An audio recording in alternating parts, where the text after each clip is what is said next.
El día de hoy vamos a hablar del artículo primero constitucional. Este es el artículo que a mi juicio es el más importante de todo el derecho mexicano y de todo el ordenamiento jurídico que hay en este país. La verdad de las cosas es que en este artículo vas a encontrar todas las ramas del derecho íntimamente ligadas entre sí. Es el único artículo del cual podría decirte que si un abogado no se lo sabe, no a memoria, pero sí no ha estudiado este artículo de fondo, con una buena interpretación, con buena doctrina, es un mal abogado. Ningún abogado puede preciarse de ser un buen profesionista si no domina el contenido de este artículo primero constitucional. Te invito a que vayas a los capítulos de aquí abajo si es que te quieres brincar, porque hoy lo vamos a analizar por párrafo y vamos a hacerlo de una manera rápida y sencilla, sin demasiados tecnicismos, porque en esta plataforma de YouTube yo trato de dar herramientas complementarias a abogados y estudiantes de derecho. Primero que nada hay que decir que voy a citar aquí de mi lado izquierdo lo que es la Constitución y el párrafo que vayamos leyendo. Vamos a comenzar con el nombre de la Constitución, el título, el capítulo y párrafo por párrafo. Como te puedes dar cuenta, el nombre oficial de la Constitución no es Constitución Política de los Estados Unidos Mexicanos. No es tampoco Constitución Federal, ni Constitución General de la República, ni nada parecido. El nombre oficial es Constitución Política de los Estados Unidos Mexicanos, que reforma la de 5 de febrero de 1857, así tal cual fue publicada en 1917. Por lo tanto, el nombre correcto y el que tú debes de conocer es precisamente el que estamos viendo aquí en la pantalla. Por otro lado, hablamos del capítulo primero del título primero, que se denomina Derechos Humanos y sus garantías, antes conocidas como garantías individuales. Hoy tú debes de establecer que son derechos humanos y el capítulo habla de los derechos humanos, no de las garantías individuales. Si tú encuentras doctrina antigua, sobre todo antes del 2011, te vas a dar cuenta que la doctrina así las denominaba, pero hoy debes de entender que hablamos de derechos humanos o de derechos fundamentales inclusive, y las garantías constitucionales para su protección. Así es que bueno, comencemos con el análisis de este artículo primero constitucional. Lo primero que hay que decir es el contenido genérico y reza de la siguiente manera. Artículo primero. En los Estados Unidos mexicanos, todas las personas gozarán de los derechos humanos reconocidos en esta Constitución y en los tratados internacionales de los que el Estado mexicano sea parte, así como de las garantías para su protección, cuyo ejercicio no podrá restringirse ni suspenderse salvo en los casos y bajo las condiciones que esta Constitución establece. Como te puedes dar cuenta, esto fue motivo de reforma en el año 2011, en el que se dio la reforma más importante de la historia del derecho mexicano. Y esto no lo digo yo, lo dicen varias personas y es una convicción que yo tengo, porque marcó un paradigma, un antes y un después en todo el derecho y en la jurisprudencia, en todas las ramas del derecho. Y aquí puedes ver perfectamente cuál es la fecha de reforma, que fue 10 de junio del 2011. Están cumpliéndose 11 años de esta reforma. Y con negrita y subrayado yo he puesto énfasis en las palabras más importantes, que son gozar, derechos humanos reconocidos, Constitución, tratados internacionales, garantías, restringir y suspender. ¿Qué significan estos conceptos que te estoy poniendo de este lado? El artículo primero empieza diciendo que en los Estados Unidos mexicanos todas las personas gozarán de los derechos humanos. Esto se conoce primero que nada como ámbito espacial de validez, que es el espacio físico territorial donde rige este artículo, con ciertas excepciones, como ahorita lo vamos a ver. Pero entiende tú que Estados Unidos mexicanos es el nombre oficial de México. Fíjate cómo el constituyente nunca dijo en México, la nación, en el país. Nunca dijo algo así. Dijo Estados Unidos mexicanos por ser una persona moral, por ser el nombre oficial de este territorio, de este estado con E mayúscula que conocemos como México en su todo, compuesto por sus elementos que contempla un estado contemporáneo moderno, que son población, territorio, ordenamiento jurídico, autoridad y algunos dicen que bien común. Todo esto es los Estados Unidos mexicanos, es el Estado mexicano, pero que además puede contemplar el concepto de país y de nación. Pero no nos ahoguemos en conceptos doctrinarios. Estados Unidos mexicanos se refiere a este territorio, a este país, a este conjunto de todo lo que conforma México. Todas las personas gozarán. ¿Qué significa esto? Hay un principio que establece que donde la ley no distingue, no hay lugar a distinguir o no hay por qué distinguir, a menos de que la ley te obligue o te lleve a hacer una distinción específica. Cuando la Constitución dice que todas las personas, se refiere a todas. Se refiere a personas físicas y a personas morales también. Se refiere a hombres, a mujeres, a niños, a niñas, a ancianos, a jóvenes, a infantes, por ejemplo. Se refiere a negros, a blancos, a cualquier raza, cualquier tipo de etnia. Donde no distingue la ley, no hay por qué distinguir. Y después la palabra gozar. ¿Qué significa gozar? Esta palabra en la Real Academia se entiende como poseer algo bueno o útil. Específicamente va a algo positivo. Cuando se dice que una persona en derecho goza de algo, significa que puede serle atribuible algún derecho u obligación, independientemente de que puedas ejercerlo después. Pero gozar significa que es una potencialidad inherente a ti. De hecho, te quiero decir que en unas observaciones sobre el artículo 12 de la Convención sobre los Derechos de las Personas con Discapacidad de las Naciones Unidas, se han hecho algunas precisiones de su artículo 12, que habla del reconocimiento igualitario de todas las personas. Y esto tiene que ver porque si no hubiera igualdad, las personas no gozarían de derechos y de obligaciones, incluidos los derechos humanos, desde luego. En el parágrafo 12 de esta observación o observaciones que hicieron las Naciones Unidas, se establece que, por ejemplo, la capacidad jurídica y la capacidad mental son conceptos distintos y que la capacidad jurídica es la capacidad, o yo diría atribución o cualidad de ser titular de derechos y obligaciones, que es la capacidad legal, y de ejercer esos derechos y obligaciones, o la legitimación para actuar, que se da gracias a la capacidad y a gozar de derechos. Esto en el derecho mexicano aterriza como capacidad de ejercicio, aunque en otros países o ámbito internacional se llega a conocer como legitimación para actuar. Y todo esto es parte de un caminito que se sigue desde el concepto de personalidad, porque existo como persona y que gozo en razón de que tengo personalidad y existo, entonces gozo de derechos humanos también, y luego puedo como capacidad tenerlos en potencia o ejercerlos en acto, que es la legitimación para actuar o capacidad de ejercicio. Y el párrafo primero continúa diciendo que gozan de los derechos humanos reconocidos en esta Constitución y en tratados internacionales. Derechos humanos hay que entenderlos, busca tu doctrina, busca definiciones, pero son atribuciones inherentes a los seres humanos e inclusive a las personas morales, aspectos propios por el simple hecho de existir y que nadie te tiene necesariamente que otorgar. Por eso mismo la Constitución establece que se reconocen en la Constitución. Esto quiere decir que los derechos preexisten al documento constitucional, preexisten a la ley, preexisten a los tratados internacionales. Le está dando una jerarquía de supremacía a las personas. Por eso se dice que los derechos humanos se reconocen en la Constitución. Antes del 2011, nuestra Constitución decía que ésta los otorgaba. Esas garantías individuales se otorgaban y nada más las que tuviera según el ordenamiento jurídico mexicano. Ahora se reconocen por la Constitución, pero no nada más por la Constitución, sino además por tratados internacionales. Pero fíjate cómo establece de los que el Estado mexicano sea parte. Mira cómo no dice de los que los Estados Unidos mexicanos sea parte. Tampoco dice de los que México sea parte, ni de los que la nación sea parte. Ahora dice Estado mexicano con E mayúscula y M mayúscula como si fuera un nombre propio.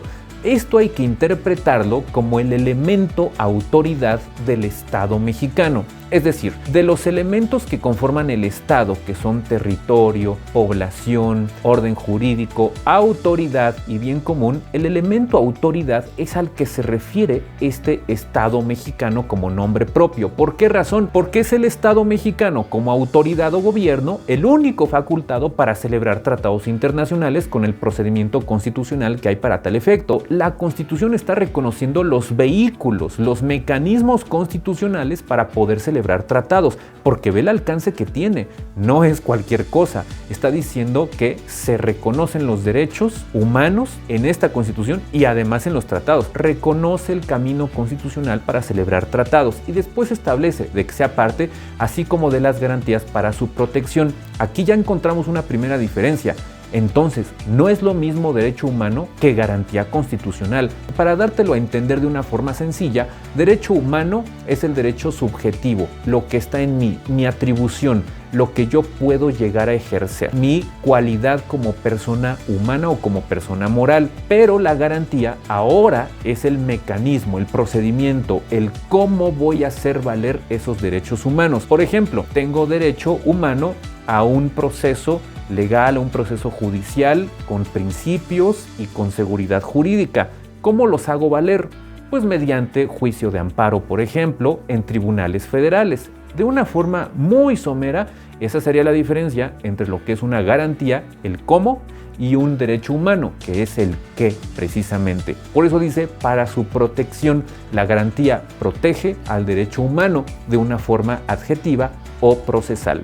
Posteriormente se establece cuyo ejercicio de qué cosa, tanto de garantías como de derechos humanos, no podrá restringirse ni suspenderse. ¿Cuál es la diferencia? Bueno, significa que restringir es una especie de limitación, sin dejarlo sin efectos en su totalidad. Restringir significa que la misma Constitución puede llegar eventualmente a limitar el ejercicio de determinados derechos humanos, como por ejemplo ser votado y votar en algunos casos determinados. Yo no puedo ser votado si soy un militar en servicio activo.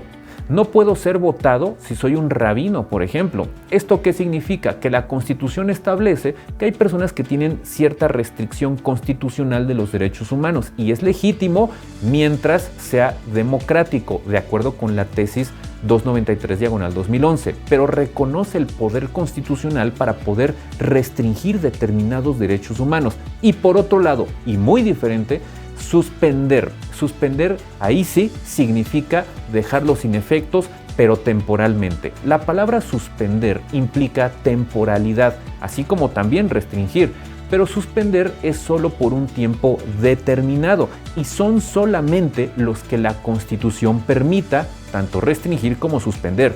Es decir, no puede el Estado mexicano suspender o restringir derechos humanos a diestra y siniestra, sin fundar, sin motivar y brincándose la Constitución o los derechos humanos. Debe de ser perfectamente delimitado, como lo dice el propio artículo 29 constitucional, que ahí nos remite. La parte final del primer párrafo establece, salvo en los casos y bajo las condiciones que esta Constitución establece. Ahí, entre líneas, te está remitiendo a varios preceptos, pero sobre todo el 29 constitucional, que establece, por ejemplo, que no se puede suspender el derecho a la vida, la personalidad jurídica, el debido proceso. Hay garantías constitucionales y derechos humanos que nunca se van a poder suspender ni restringir. Este es, de forma genérica, el primer párrafo del artículo primero constitucional. Posteriormente, el párrafo segundo establece que las normas relativas a los derechos humanos se interpretarán de conformidad con esta Constitución y con los tratados internacionales de la materia, favoreciendo en todo tiempo a las personas la protección más amplia. Aquí se establecen diversos principios y puse yo con negrita y subrayado lo más importante y las palabras clave: normas, interpretar de conformidad, favorecer y personas. Por lo menos encontramos dos principios, que es el de interpretación conforme a la Constitución y favorecer a las personas, tanto físicas como morales. Entonces, ¿qué podemos entender con esto? Las normas relativas a derechos humanos. Por norma debemos interpretar todo, desde tratados internacionales hasta Constitución, leyes, reglamentos, toda norma. Por eso el constituyente no dijo ley, no dijo código, no dijo disposición gubernativa, no dijo tratado internacional, no dijo constitución, dijo claramente cualquier norma relativa o que tenga que ver con estos derechos humanos. ¿Qué cosa? Se van a interpretar de conformidad. Cuando tú escuches interpretación conforme, siempre agrégale un apellido a esa frase, que diga conforme a la Constitución. ¿Qué quiere decir? Que cualquier norma que tú te encuentres en el ordenamiento jurídico o inclusive en la jurisprudencia, debes interpretarla siempre para que pueda ser adecuada, conforme a la Constitución. Esto se llama interpretación conforme. Si de plano no se puede, entonces la norma está viciada y puede ser eventualmente inconstitucional o anticonstitucional, dependiendo. Pero además también debe ser de conformidad con los tratados internacionales. Y después viene el otro principio de favorecer siempre a la persona, el principio pro persona física o moral, que es lo que luego no se dice. Entonces el principio Pro persona establece que debe de favorecerse siempre la protección más amplia. Y esto llega al grado de que si un tratado internacional protege más a la persona que la Constitución, hay que estar al tratado. Si la Constitución protege más a la persona, habrá que estar a la Constitución. Esto se conoce como principio de interpretación conforme y principio pro persona. El tercer párrafo contempla algo que se conoce como control difuso. ¿Qué quiere decir difuso?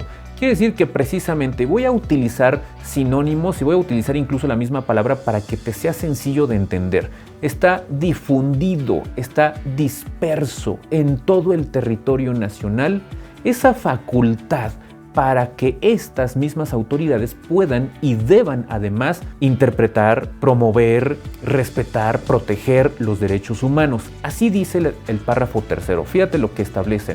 Todas las autoridades en el ámbito de sus competencias tienen la obligación de promover, respetar, proteger y garantizar los derechos humanos de conformidad con los principios de universalidad, interdependencia, indivisibilidad y progresividad.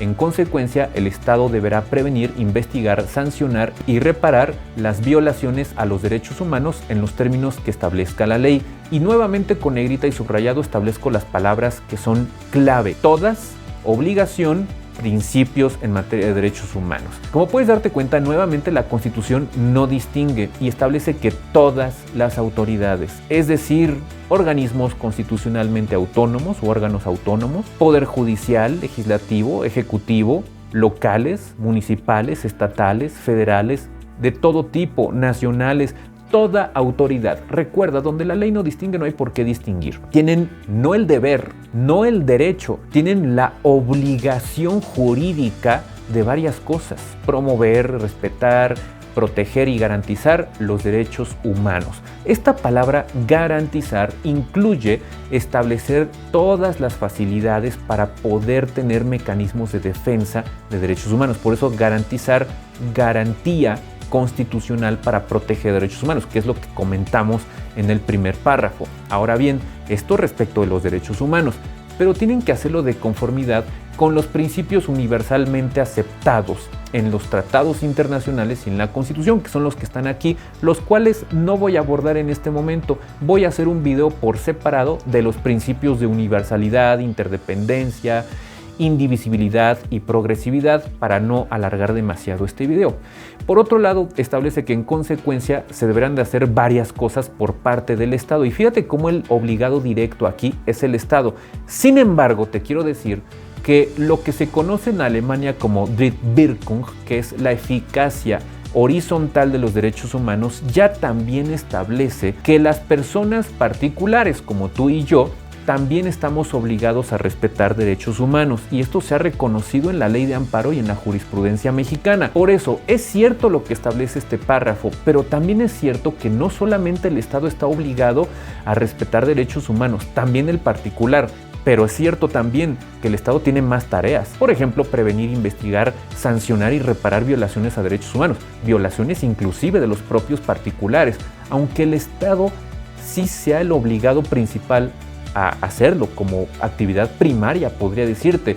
Pero, por ejemplo, el particular, yo dudo que pueda estar facultado a sancionar violaciones a derechos humanos, aunque podríamos ponerlo a discusión sin lugar a dudas.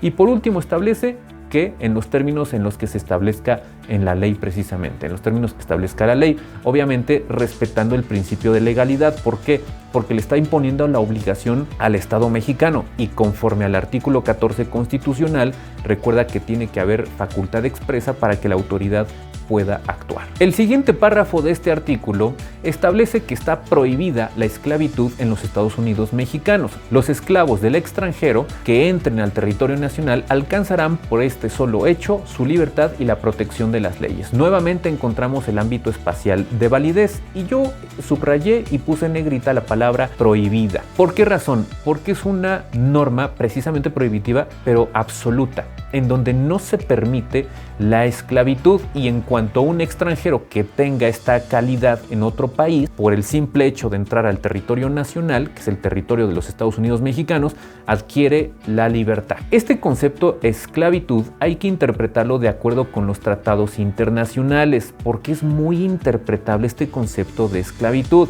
La explotación del hombre por el hombre son derechos que están interconectados entre sí, por eso te invito a que mires tratados internacionales en esta materia. Y por último, el último párrafo establece que queda prohibida toda discriminación motivada por origen étnico o nacional, el género, la edad, las discapacidades, la condición social, las condiciones de salud, la religión, las opiniones, las preferencias sexuales, el estado civil o cualquier otra que atente contra la dignidad humana y tenga por objeto anular o menoscabar los derechos y libertades de las personas. Este es un principio básico que también tiene una norma prohibitiva de no discriminación que encontramos en tratados internacionales y desde luego que hasta en el Código Civil lo vas a encontrar y en leyes específicas a lo largo de todo el territorio nacional. Pero te quiero decir que la discriminación contempla como base fundamental la dignidad humana y siempre y cuando tenga por objeto anular o menoscabar, como dice la parte final de este artículo, porque no podríamos llegar a pensar, por ejemplo, ahora con la pandemia, que me discriminan por no utilizar cubrebocas en un lugar donde una norma de salud obliga a las personas a usar una mascarilla, por ejemplo. Eso no es discriminación, eso desde luego que es una norma de salud que eventualmente podría restringir constitucional y válidamente derechos humanos, pero no tiene por objeto anular o menoscabar mi libertad ni mi dignidad. Por eso no hay que hacer una interpretación absoluta de los derechos humanos. Ningún derecho humano es absoluto. Por esa razón es que el constituyente es muy cuidadoso en la parte final, dice siempre que tenga por objeto anular o menoscabar los derechos de las personas. Y aquí, pues obviamente se refiere a toda persona sin distinguir nuevamente y todo tipo de discriminación sin distinguir. Y establece, por ejemplo, origen étnico o nacional de cualquier país. Tienen la misma calidad. Ahora, la aplicación puede ser un poco pantanosa y esto quizá no falte el que diga, bueno, es que esto es lo que dice la Constitución, pero en la práctica es muy diferente y es cierto, pero recuerden que tiene matices. Lugares privados, por ejemplo, pueden establecer ciertos reglamentos, aunque el derecho de admisión no existe. Los lugares no se pueden reservar el derecho de admisión y hay normas de Profeco que lo protegen como derivación de este principio de no discriminación. Esto es muy cierto, pero recuerda que hay matices. Entonces, no se puede discriminar por razón de género, pero también es cierto que existe juzgar con perspectiva de género, que significa hacer a un lado posibles barreras de prejuicio que hay razón de, oye, es que eres hombre, es que eres mujer. Esto significa hacer a un lado este tipo de prejuicios y juzgar de una forma objetiva, pero entendiendo las condiciones de cada género, no de las mujeres, no de los hombres, sino de ambos por igual. Esto se llama juzgar con perspectiva de género, pero eso no significa que se permita la discriminación por razón de género. Por otro lado, la edad, ancianos o jóvenes, discapacidades, y fíjate cómo el constituyente en materia de derechos humanos no habla de eso que conocen como capacidades diferentes. Eso no existe, eso bórralo de tu mapa jurídico. Se conocen como discapacidades, que no es lo mismo que incapacidad. Incapacitado es el que no puede ejercer derechos y obligaciones. Discapacitado es aquel que tiene mermada una capacidad físico o motriz o mental.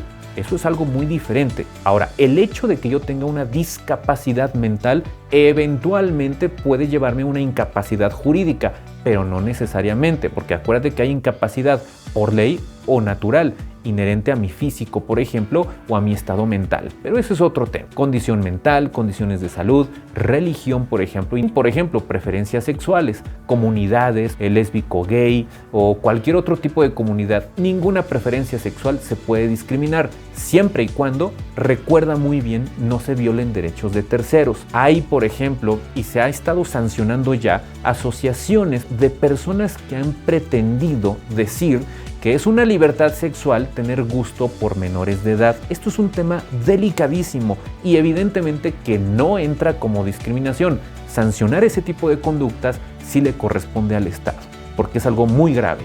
y acuérdate que no es discriminación cuando se afecta a terceras personas. Por eso el derecho humano no es absoluto. Estado civil y cualquiera otra. El legislador y el constituyente deja abierta la posibilidad a que cualquier otro elemento que dé motivo a atentar contra la dignidad humana y que tenga por objeto anular o menoscabar los derechos y libertades de las personas, ahí sí es discriminación. Pero si no cumple con estos requisitos, entonces no será discriminación. Y bueno, hemos llegado al final de este extenso video. Te quiero decir que debes de analizar y debes de estudiar con mucho cuidado y mucha profundidad este artículo primero constitucional.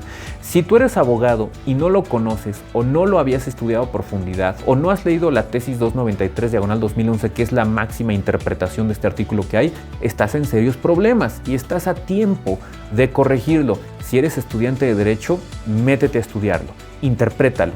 Busca conceptos, busca jurisprudencia, busca precedentes respecto de este artículo, porque este es el único artículo que habla de todas las ramas del derecho. Como te das cuenta, tiene que ver con derecho administrativo, fiscal, familiar, civil, sucesiones, con bienes, con derecho mercantil, financiero, bursátil, ambiental, protección de datos. Todo tiene que ver con este artículo primero constitucional. Así es que bueno, pues esto es todo por el día de hoy. Espero que hayas llegado al final de este video.